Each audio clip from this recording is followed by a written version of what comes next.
अस्सलाम वालेकुम दोस्तों, इस वक्त हम मौजूद हैं स्विट्ज़रलैंड में और स्विट्ज़रलैंड का शहर जिनेवा। और यहाँ पर बहुत अच्छा मौसम है आज। कोशिश है हमारी कि जल्दी जल्दी आपको थोड़ी सी यहाँ की अट्रैक्शंस दिखाएं, गलियाँ बाज़ार यहाँ के दिखाएं आपको, ठीक है ना। इसके साथ साथ मज़ीद इन्फॉर्मेशन दें आपको जिनेवा शहर की, स्विट्ज़रलैंड शहर की। तो वीडियो के साथ आप जुड़े रहिए। अच्छा दोस्तों, यहाँ पर स्विट्ज़रलैंड में जो मैंने बसें देखी हैं वो इलेक्ट्रिक हैं, यानी कि आपने इलेक्ट्रिक ट्रेनें तो देखी होंगी ना, बिजली से चलने वाली ट्रैम ट्रेन वगैरह तो इलेक्ट्रिक देखी है। लेकिन दूसरे कंट्रीज़ में भी, यूरोप के कंट्रीज़ में भी बसें जो है ना वो बिजली से चलती हैं। लेकिन यहाँ पर आपको दिखाई हैं कि बसेस जो है ना वो आलूदगी को ख़त्म करने के लिए उन्होंने बिजली पर चला दी हैं। सड़कों पर जहाँ भी आपको बसें नज़र आएंगी वो बिजली पर चल रही हैं, उनके छत पर बिजली के जो है ना वो सिस्टम लगा हुआ है। और जनाब ना उनकी आवाज़ है, ना उनका जनाब कोई शोर है और ना ही धुआं। अच्छा, जिनेवा शहर में बड़े बड़े बैंक्स हैं और दुनिया के मुख्तलिफ ममालिक के जो लोग हैं वो अपनी जमा पूंजी इन बैंक्स में रखे हुए हैं। और कहा जाता है कि ये लूटी हुई दौलत है जो अपने मुल्कों से लूटी है, खा वो सियासतदान है या वो बिजनेसमैन है। टैक्सों से बचने के लिए अपनी जो दौलत है उन्होंने स्विस बैंकों में, यानी कि जो स्विट्ज़रलैंड के बैंक्स हैं वहाँ पर जमा करवा रखी है। स्विस बैंकों में पाकिस्तानियों की दौलत हिंदुस्तान के शहरियों से ज़्यादा हो गई है, यानी कि स्विस बैंकों में ज़्यादा रखने वाले ममालिक की फहरिस्त में हिंदुस्तान 61वें नंबर से 75वें नंबर पर चला गया, जबकि बरतानिया अब भी सर फहरिस्त है। गुज़श्ता बरस हिंदुस्तान आलमी दर्जा बंदी में 61वीं पोजीशन पर था, यानी कि जिसकी पैसे स्विट्ज़रलैंड में मौजूद थे।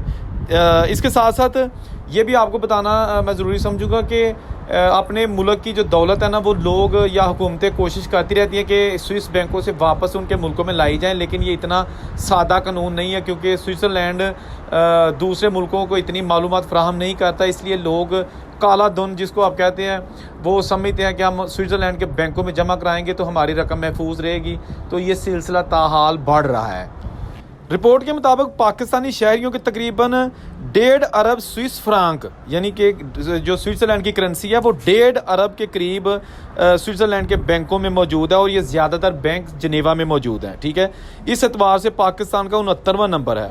आपकी दिलचस्पी के लिए मैं ये भी बता दूं कि स्विस बैंकों में ज़्यादा सासे रखने वाले ममालिक की फहरिस्त में टॉप 10 में West Indies, Germany, France, Luxembourg, Hong Kong और पनामा शामिल है।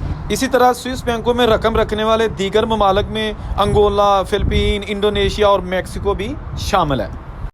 इसके साथ साथ ये स्विट्ज़रलैंड का शहर जिनेवा जो है ना, इसमें वाक़या है अक़वाम मुत्तहिदा का हेडक्वार्टर। जी हाँ, जिनेवा शहर में अक़वाम मुत्तहिदा का हेडक्वार्टर भी वाक़या है। और जो आप समझते हैं ना कि अक़वाम मुत्तहिदा के फ़ैसले होते हैं, इजलासेस होते हैं, वो या जनरल असम्बली करती है या फिर जिनेवा शहर में जो वाक़या हेडक्वार्टर वो होता है। जनरल असम्बली न्यूयॉर्क में है, अमेरिका में है, ठीक है जी। जिनेवा एक बहुत ही अमीर शहर है। यहाँ के जो निजी बैंक है वहाँ से लेके आम दफातर तक खूबसूरत इमारतें और शीशे से मुज़य्यन जो तामीरात है वो देखने को मिलता है। जब मैंने यासर भाई के साथ फ्रांस से जिनेवा शहर का बाई रोड सफ़र किया तो मैंने बहुत सारी मालूमात इकट्ठी की ताकि मेरे जो व्यूअर्स हैं उनको ये मैं बता सकूँ कि जिनेवा या स्विट्ज़रलैंड जो है ना उसके हवाले से हक़ाइक़ क्या हैं। जिनेवा शहर में जो कम से कम तनख्वाह है ना वो 21 स्विस फ्रांक है, यानी कि वहाँ पे यूरो भी चलता है लेकिन उनकी अपनी करेंसी जो है ना उसमें ही वो लेन देन करते हैं, तनख्वाहें वगैरह उसी में ही देते हैं। तो स्विट्ज़रलैंड की जो करेंसी है उसको फ्रैंक कहते हैं। तो फ्रांक 23 जो है ना वो 1 घंटे के मिलते हैं, ठीक है जी, एक बंदे को।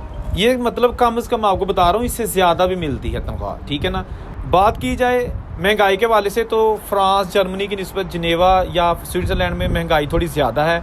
अगर महंगाई थोड़ी ज़्यादा है तो वहाँ की गवर्नमेंट ने पे रेट भी थोड़ा ज़्यादा रखा है, यानी अगर जो फ्रांस में आपको एक मजमूई एवरेज तनख्वाह मिलती है वही काम करने के जिनेवा में आपको थोड़े पैसे ज़्यादा मिलेंगे।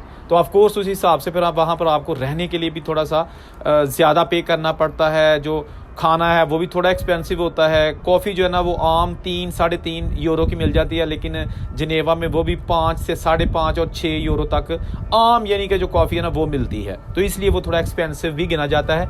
बहुत सारे लोग हैं जो यूरोपियन कंट्रीज़ के सिटीज़न हैं लेकिन वो जॉब्स के लिए, अच्छी जॉब्स के लिए स्विट्ज़रलैंड जाते हैं। तो ये थी छोटी सी वीडियो। मज़ीद वीडियोज़ के लिए देखते रहिए मेरा चैनल। अल्लाह हाफिज़।